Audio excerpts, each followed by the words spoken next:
So, hello.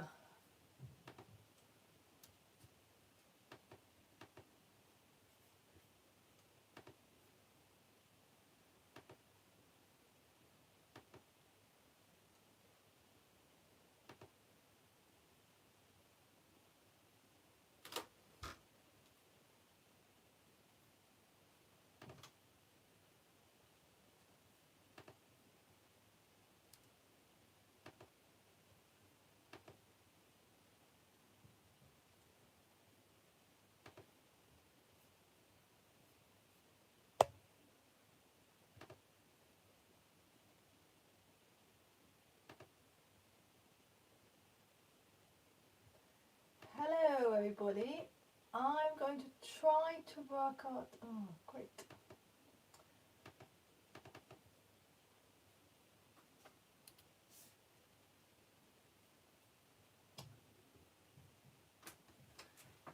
Hi, everybody. I'm just going to try to find a way of working out how I can watch the chat. So, I apologize. Watch on YouTube.com.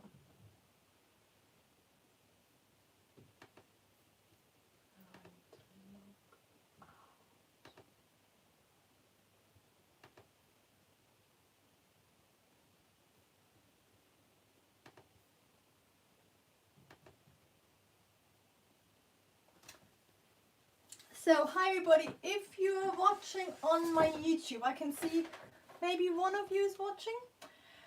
What you need to do is, on the screen on Patreon, it has a little YouTube sign at the bottom of the screen on the right hand side. And if you click on that, it takes you over to YouTube, and then you can chat with me while I have a look at some lovely sleeves today. Okay, so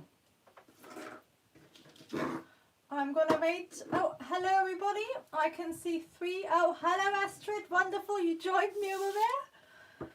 Yes, it's a bit new to me, so I apologize for any glitches. If you just joined, and if you're on Patreon, at the bottom of the YouTube screen, there's a YouTube sign. If you click on the YouTube sign, it takes you over to YouTube and you can chat to me. Hello Sharon, like Astrid and Sharon are doing. Hello. So I'm holding one more second to see if anybody else is switching over. I would attempt to do on my iPad, but it is so slow, it'll probably break it. Hold on one second, I can check something. Copy. So I'm gonna look at some sleeves today.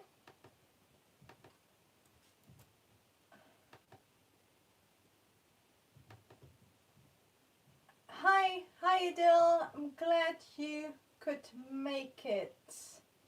So wonderful, I think that's it for now.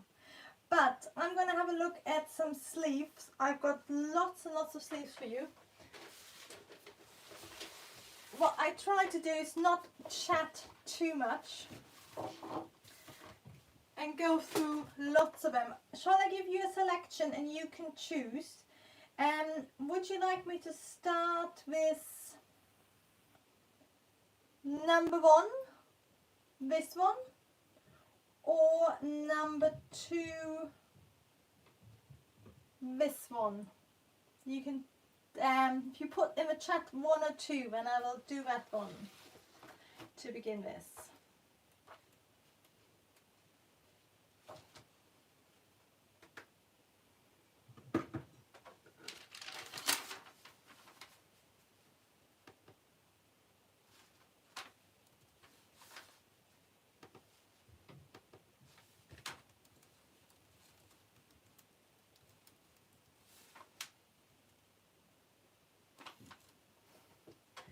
Okay, we've got one number 2 Yeah, Idil, you have to choose. You can't make everything race. They're actually very similar.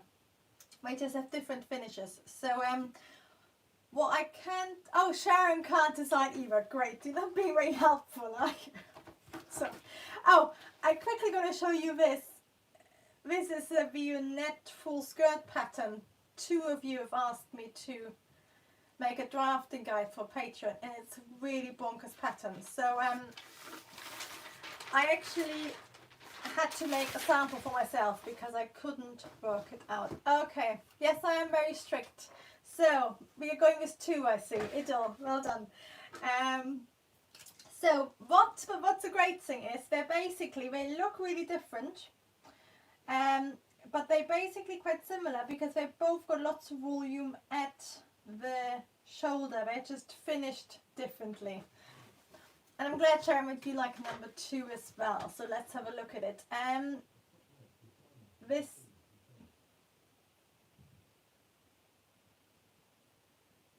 Sorry, I'm now doubting myself because I'm chatting too much. I hope this was number 2. Otherwise, you're gonna.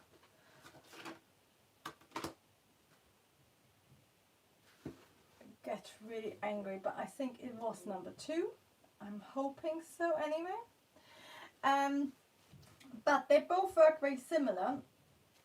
Here you can see there's lots of pleats all over. So there's 3 pleats at the front, then probably a double pleat at the top, and then probably the same amount of pleats at the back. While this one just has one quite big pleat at the top, but it's missing the pleats down the side. So this one looks a bit like, it's got a portrait collar as well. So to recreate that, you can use the portrait collar tutorial from last year. And then it's got a lovely sort of portrait shawl collar. It's very low cut, and it's made out, I think, either a silk organza or our favorite silk organdy, but whatever one it is, and they're both beautiful. Then it's actually quite hard to tell. I think it's got normal shoulders, and it's quite interesting because it looks like quite a big armhole. So I think it might be a slight, if you look at her arm, I think it might be a slightly lowered armhole. And then I think it's just a blouse, so I think it's probably got 2 darts because it's so fitted, and then the whole top will probably look something like this, so you can tuck it in. And if you remember from last draft analysis on Patreon, on Instagram, when we looked at the Dior, anything we couldn't see below waist was made of silk, but of course with this one, because it's so thin, you can make it out of one piece. And then it's just got 3 pleats spread out, and then I think 1 pleat at the bottom and at the top, and then it's just got, it's basically a flared sleeve which is gathered into quite a nice long waistband, but it looks so dramatic because it's all see-through. So what you can see is all these pleats. So if it was out of a normal material, it will look much more like this. And by comparison, this, for example, that's got a 1-piece collar at the top. And what's really nice is it's got this collar is basically cleverer than it looks like. Because at the first glance, it looks like it's just a Revere collar. But what it actually is, can you see? I know it's not sleeves, but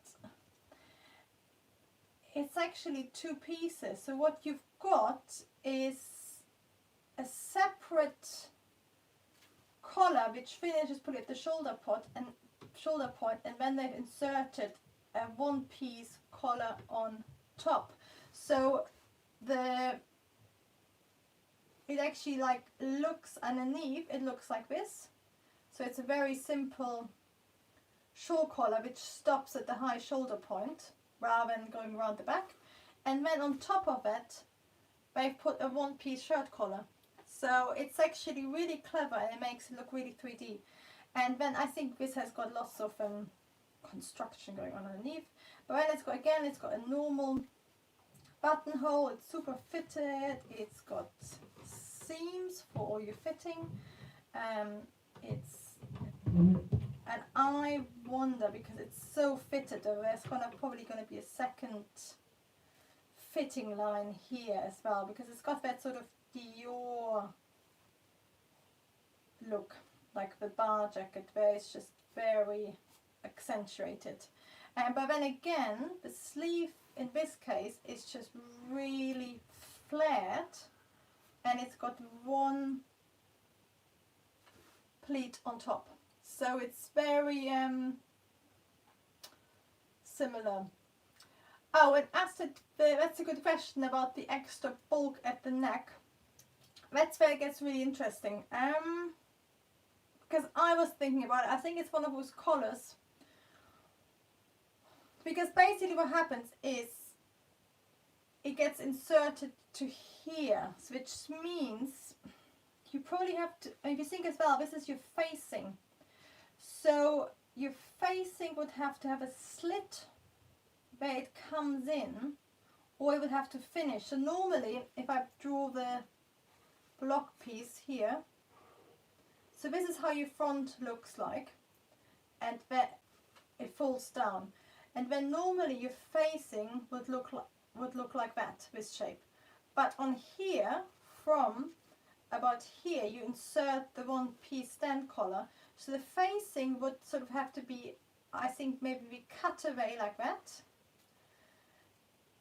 And then this gets inserted, and then you have a separate facing. So you would have at that point 1, 2, 3, 4 layers. So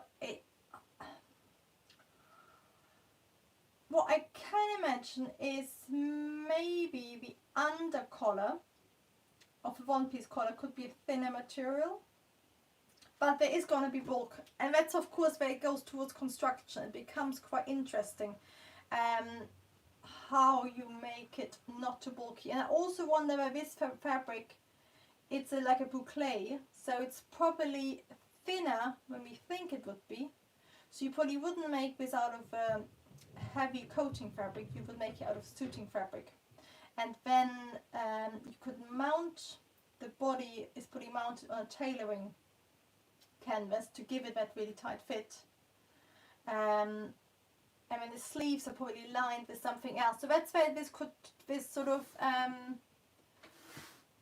vintage stuff, it becomes quite complicated. And yes, it could be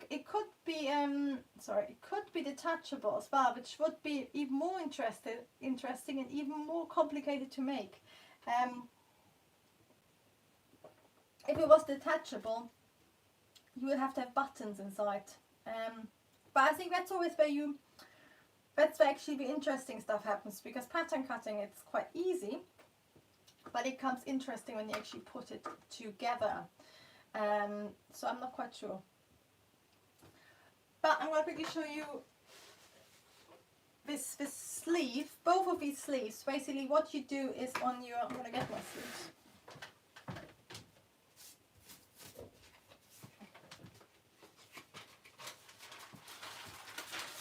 And some paper.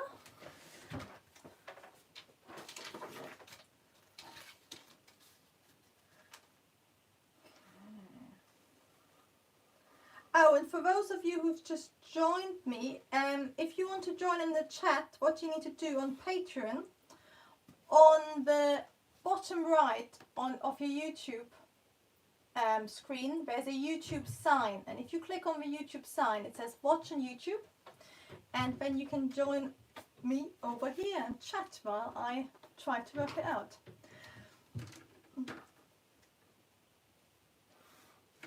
And thank you very much for joining me in the middle of your, I now Sharon, I think Tuesdays is your day off.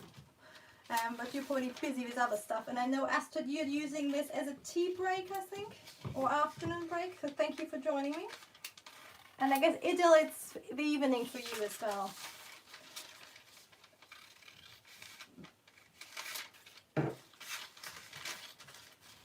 So both these styles work really similar.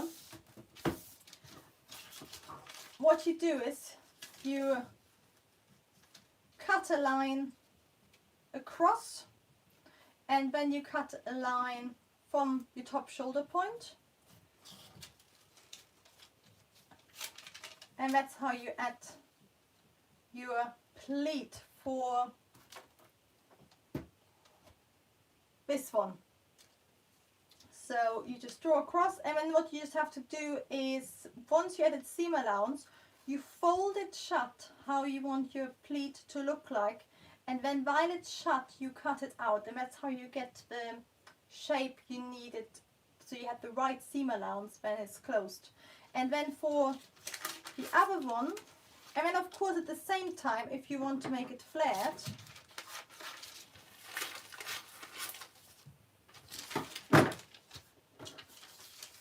to make it also flared, is you add a few cutting lines on here.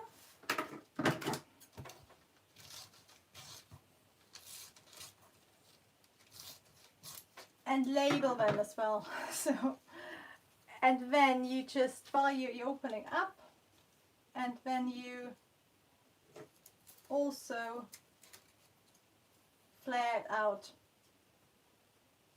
And then what you might have to do, because of course this what happens, is you get extra volume here, so you might have to balance it out at the end.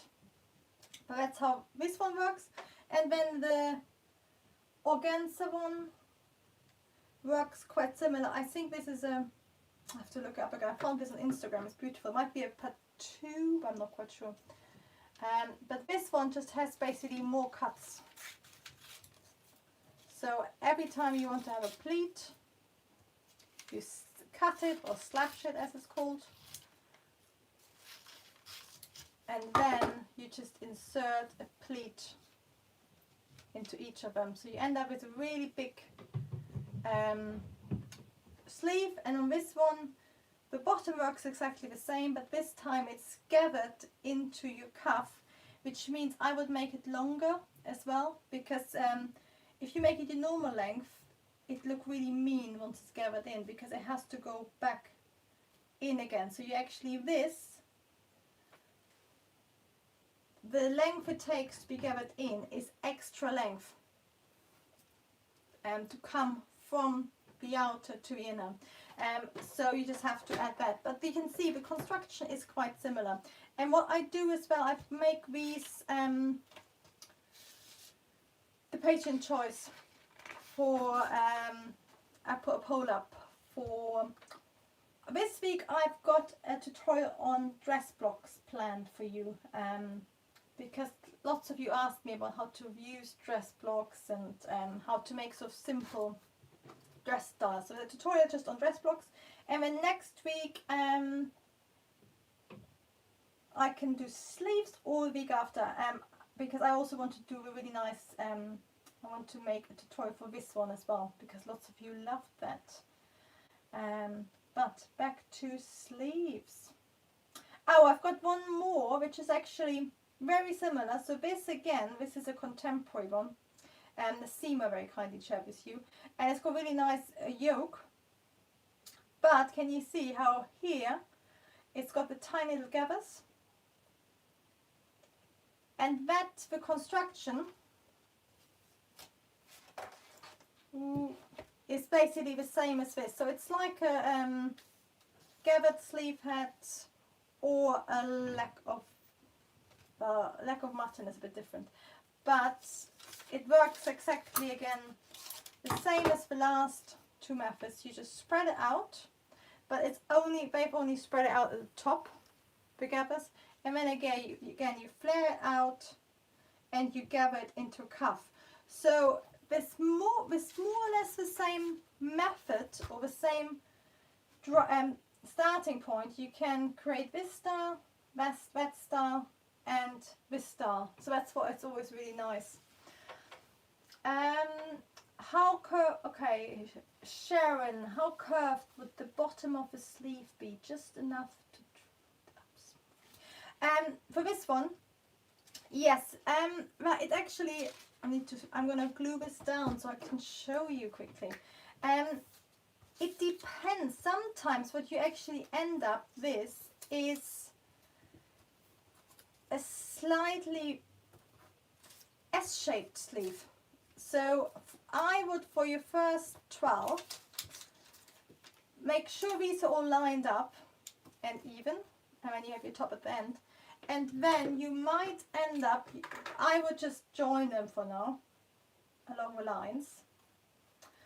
But what you might have to do when you make it is either go up, but make sure you got a 90-degree angle here and here, so you get a straight line. You don't want a wonky thing at the underarm. Or you might actually, sometimes what happens, it goes down in the back and then it ends up going up at the front. And some sleeve patterns for suits actually always have that that sort of shape where it goes up and down. But it sort of depends. I would make it like that for your 12 and then actually look at it from different angles and see what looks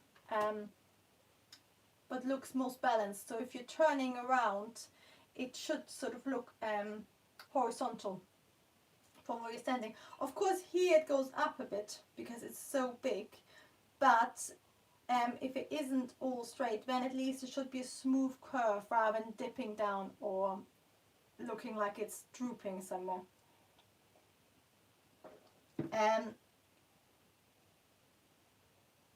On here I've actually added a lot of volume, so I think this is at least double your original sleeve width, so much more on this. Because if you think about how small her arm looks in comparison to a sleeve, and the normal sleeve is not fitted, but it's, I think this is at least double to maybe even 3 times flared. And what I would even do is get a piece of fabric and just hold it around your arm to work out how much you want to add. And the same with both these flared styles. It's always more when you think, because what sometimes it happens to me as well, is that you think, ooh, I've added say I've added 12 inches already, you know, that's a lot of fabric. But actually get a piece of fabric and think, if you scrunch it up, what actually gives you the volume. Because again, here across is properly something like 30 to 40 centimeters across. So the whole sleeve needs to be about 60 to 70 centimeters across, or 2 feet. So it's basically always bigger when you think it looks. And this one is, look, this one you can see across actually looks like it's wider than her waist. And I know it's 2D, it's a flat image, so it's hard to translate it, but you can start taking rough dimensions of how you want it to look. So if you think, oh, that's actually too big,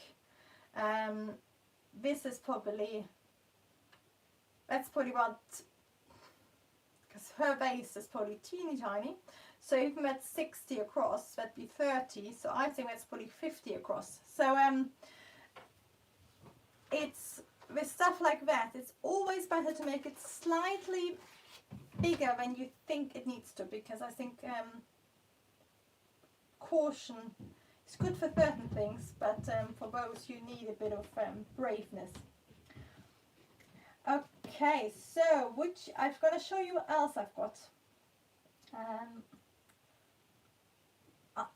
Somebody, I think it's Nasima again, somebody shared this style for me, And I think that might be a nice drafting tutorial. It's contemporary. It's got quite a Vivienne Westwood feel, but it's quite clever because the sleeve becomes a cape. Can you see? So I'm going to quickly draw it out for you. But I think that'd be really nice to, because that's a completely different method. So basically what we've got a really simple neckline, but you could actually make that. You could add a collar, stand collar or shirt collar, whatever. They've kept it really simple. Althusser. Oh, got confused about the brand. And then it's got a button stand and there's even a little button there, maybe not. And then it's got lots of sort of clever pattern cutting tricks.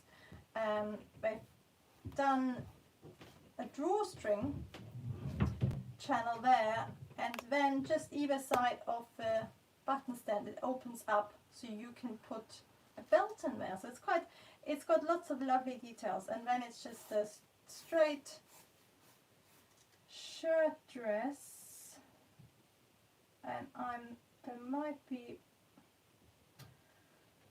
pleat there as well. I'm not 100% sure. It might be just A-line or it might have a pleat. But then what's really clever is that it looks like you're wearing a cape. So it's got sort of little gathers there, but they're really tiny. And then your sleeve looks like it's a raglan sleeve at first glance, but it is actually a pleat, and then your actual sleeve is down there, and then this sort of pleats into your cuff, and then it opens where the pleat hits it. So the actual sleeve underneath is like this, like a normal sleeve, and then this panel it wraps on top, so it folds, it grows out of your sleeve, and then it joins your neckline and folds back, and then it probably is, this is where it gets interesting. I think it's probably, there might be a yoke it's stitched into, and then it sort of might be stitched, become loose from there, and then be a fold from there, and which is where you really find out when you're drafting it. And then what's really interesting is how the back will look like. Oh, hi Kate, thank you so much for joining us, and I'm glad you like the cape detail. It's not vintage as such, but I actually seen some similar vintage styles as well, but it's just quite clever. And Vivienne Westwood has done similar but on a smaller scale, but it's the whole thing where you basically have something growing out of your sleeve and it joins the neck. And then I'm not 100% sure how the back looks like, because you can actually, it might just be a seam here, so the back could either be a completely normal sleeve, or it could actually go further back and then join into a yoke or raglan sleeve. So it might look actually something like this, which would be interesting to find out. And I've got a similar one which is constructed completely different, which is this one.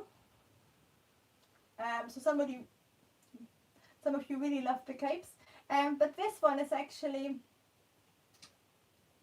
much easier than it looks like, because this looks like your panel grows, like your cape grows out of your bodice, and it's really complicated pattern cutting. But if you look on this side, you can actually see the edge of the cape growing there. So all what this is, by contrast, is, can you see that properly? So this actually it's got a little shirt collar, just a one piece, or might have a banana inside, like a banana stand inside, but I think it's just a one piece. And then it's got a hidden placket, and I don't think, oh, that's a really bad drawing. I need to move it, sorry. Left, oh, you can't see it anyway. Let me move it like that.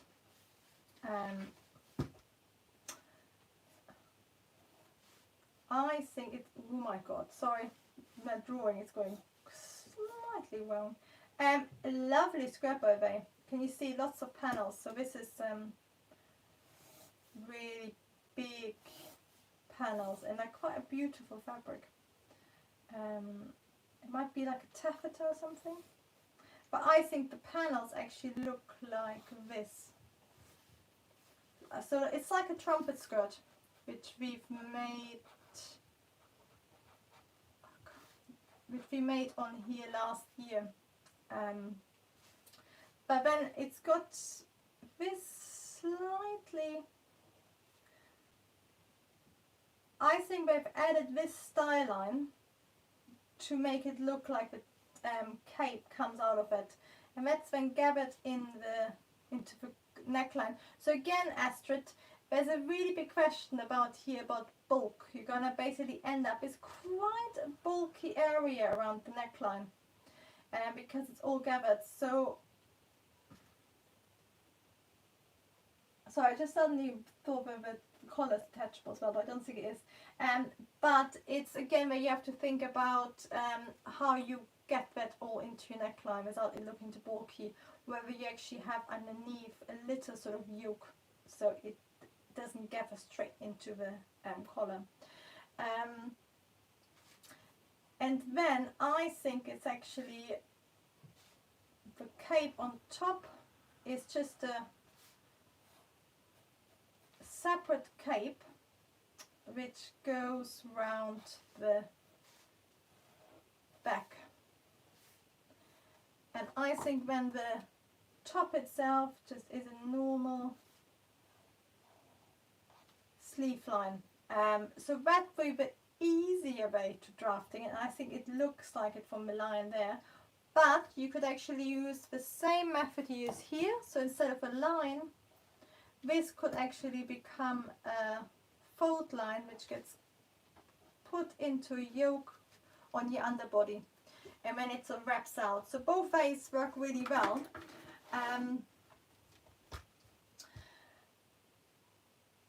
But achieve a similar look. Astrid, I'm not sure. Yes, you actually a separate stand would probably help. So because a normal, really quick shirt collar looks like this, and I think I might have to try on YouTube. I've never done one for Patreon.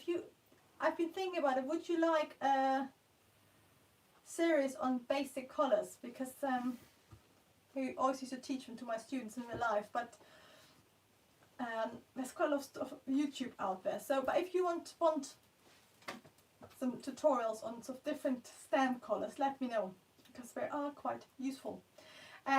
But instead of that, you can also do a collar like that, which is you have more on, so like this. So with a completely separate stand, that's again your center back. Or you can do a third collar, which looks like this, and then you just have a stand at the back, which is a banana collar. And I think you're right, it would make sense to have something like this, because then you can put in all the gathers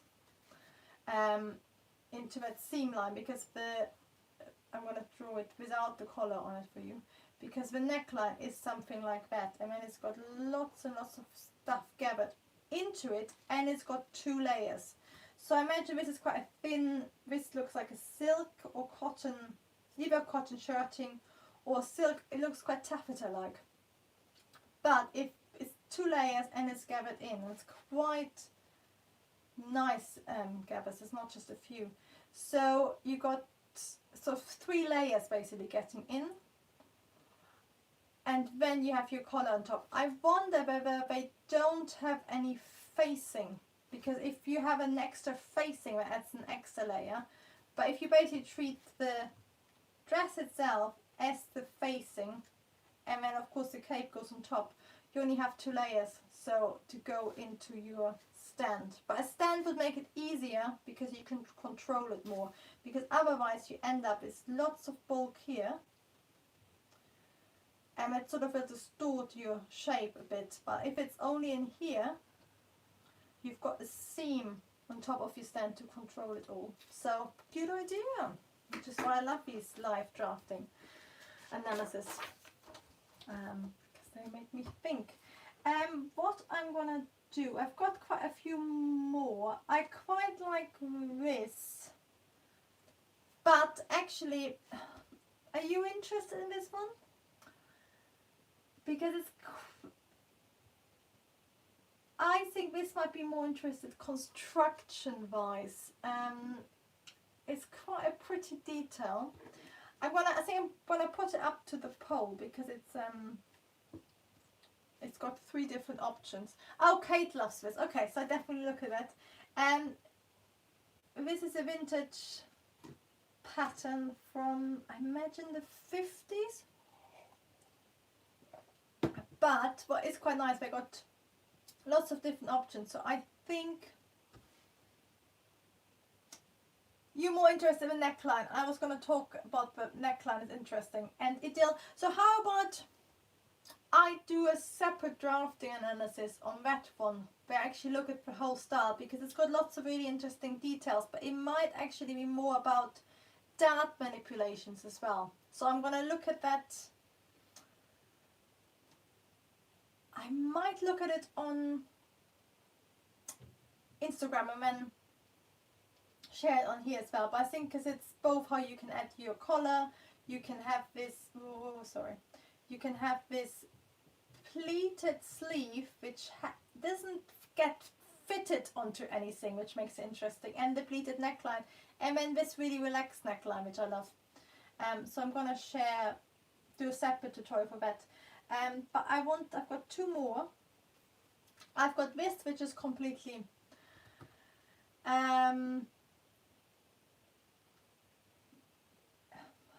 over top. It's a real statement collar, and I've forgotten where I got it from. I think I got it from Pinterest. I need to look up a designer because it's quite stunning. So I'm going to finish on that. It's a gusset sleeve.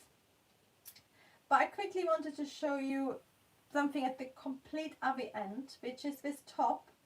And it's a really simple, really wearable, I think it's cut out of a double, what people call cheesecloth or muslin cloth.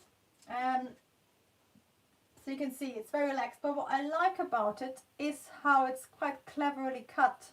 So at the back it's got a raglan, and at the front it's got a gusset. So that's where it can become really interesting, how you can, once you have your techniques, how you can just combine them. So the front looks really simple. It's actually got what looks like a yoke, but it's not a yoke, it's your the seam on top of your sleeve, and then it's just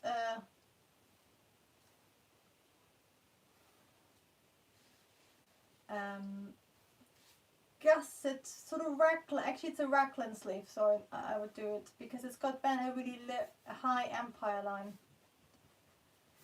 But what's and one of you shared it with me, because it's one of these brands, this is only be 200 to 300 pounds, but it's actually really easy to pattern cut. And then the back is, so there you can use your raglan front and your dolman front, and then at the back you turn this into raglan, so you can get fitted a bit better. And then it's got, I would put a seam in here. So this is a top which looks really simple, but it's actually got really nice pattern cutting.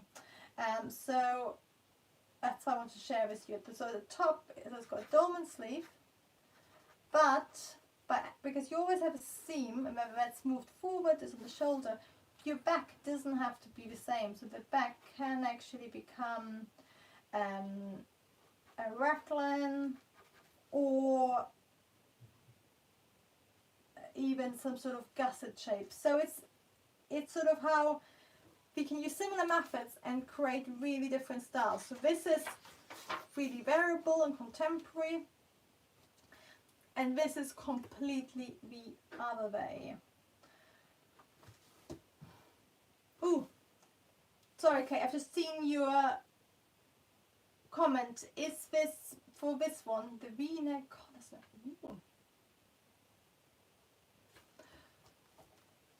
So are you talking about this one now?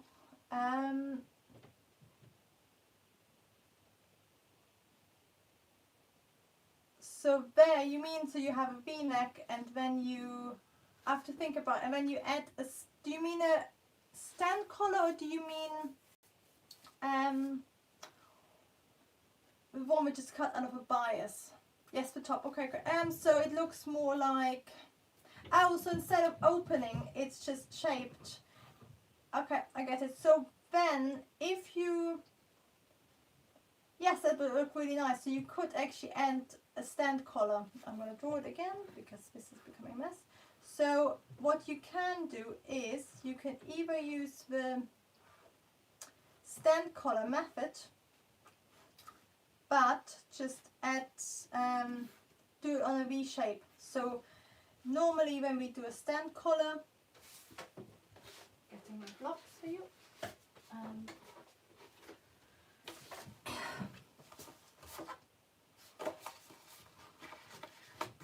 Normally when you do a stand collar, you just measure your neckline and that becomes the measurement. But if you have a V shape, you can do this that. But then I would keep the front completely straight. So your stand collar might look something, it might look different to a normal stand collar. So normal stand collar looks like this. Oh, sorry. And this one, so that's your center back, this one would probably look more like, okay, you mean Mandarin? Yes, so, okay, in that case it's even easier. Sorry, I need to check my, so Mandarin stand collar be easy. I think I've got a tutorial on, so you have it like that, so you just add really nice stand collar and you can let it open, like what you also call a grandpa collar or stand collar, and then it's open like that slightly. I actually want to make a tutorial on that because you can completely change the look by changing the angle. So I need to make some little mock-ups so I can share them with you, because that's a really nice collar, but it's really versatile depending on your angles. But yeah, so maybe I put a poll out for you all about whether you want to have some basic collars at some point, because I haven't actually done it at all.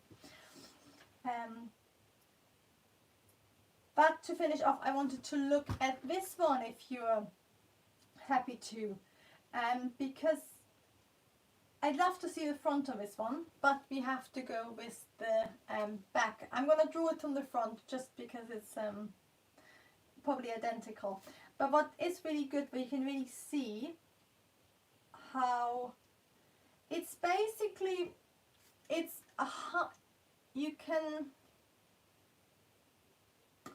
I would start with a gusset for this one, and then basically where your gusset is, you start adding lots of volume.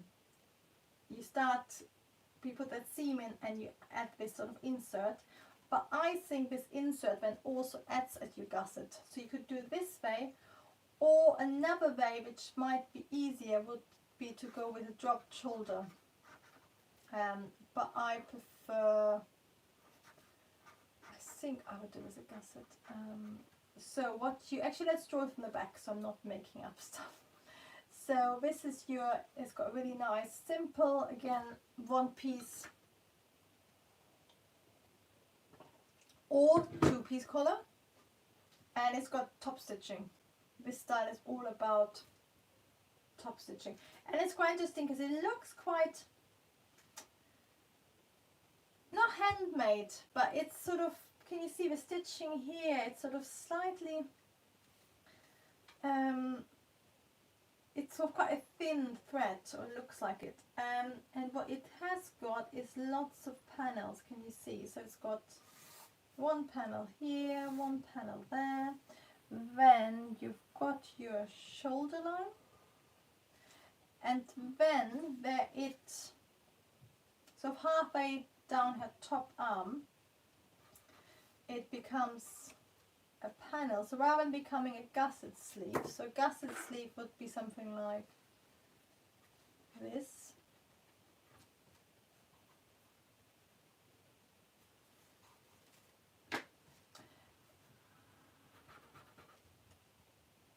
There it's more shaped.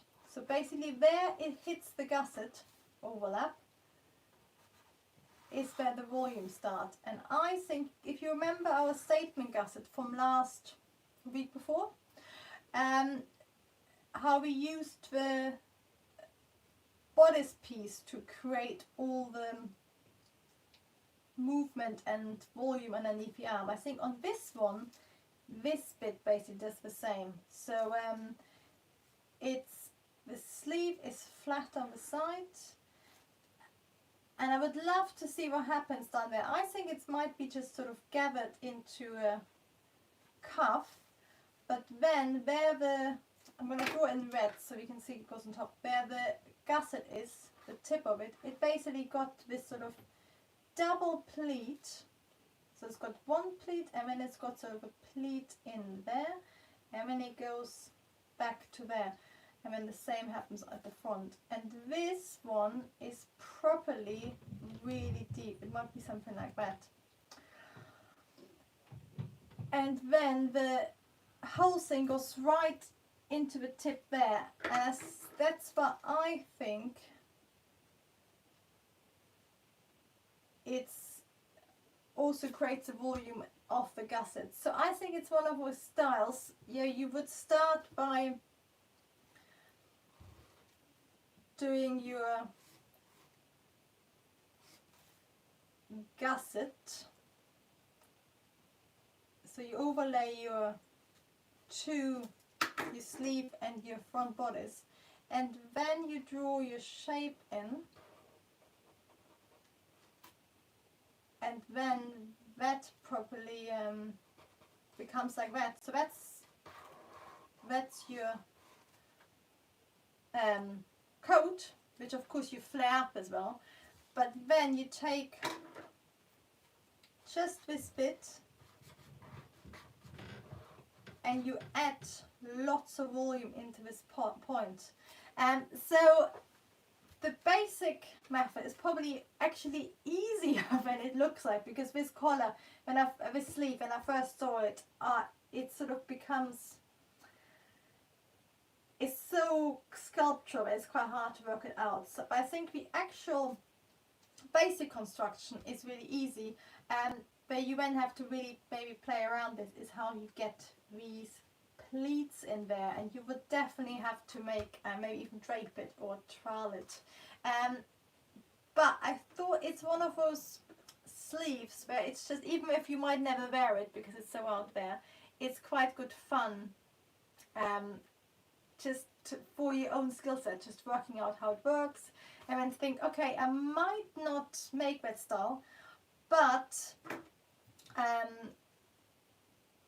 it's a really nice way of playing with gussets again. So rather than the gussets coming out of your bodice, it comes out of your sleeve. And you are right, Astrid, it looks like side saddles. And I have to confess, I love it. I think it's a really dramatic photo. I think it might be just post-war. It looks quite very French. I don't know if I would, it's how comfortable it would be to wear it. But it is really stunning how I think. But maybe, you know, even if you just think, wow, in the big sleeves I might just have a separate sleeve but make a feature out of a dropped shoulder. I mean, you could just have, rather than having a big sleeve, you could just have a normal sleeve. But basically, with the statement gusset, the gusset came out of the bodice. Here, the gusset comes out of the sleeve. Or at least I hope so. I would think so. I will put all these images in the description below for you. And then I will also put up a poll for you to vote on.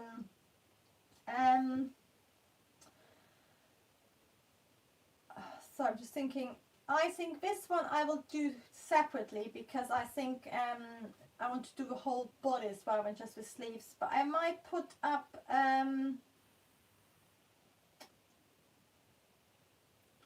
I might put this one up and then some of these. Actually, let me know in the comments below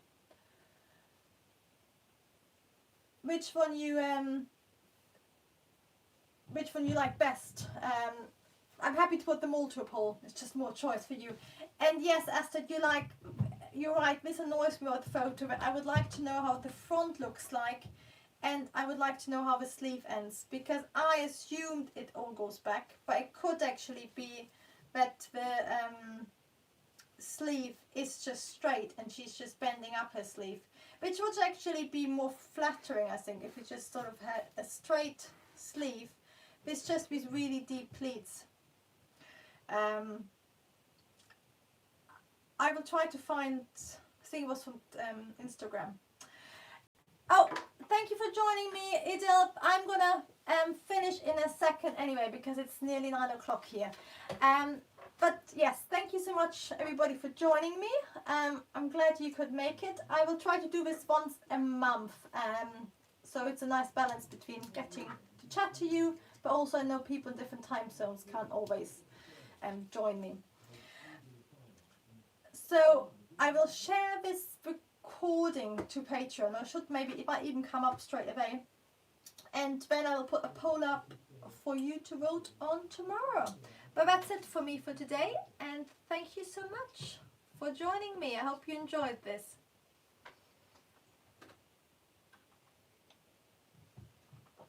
You're very welcome, Astrid. I'm glad you enjoyed it. Thank you for your input about colours and how actually you have to think about how you would make it.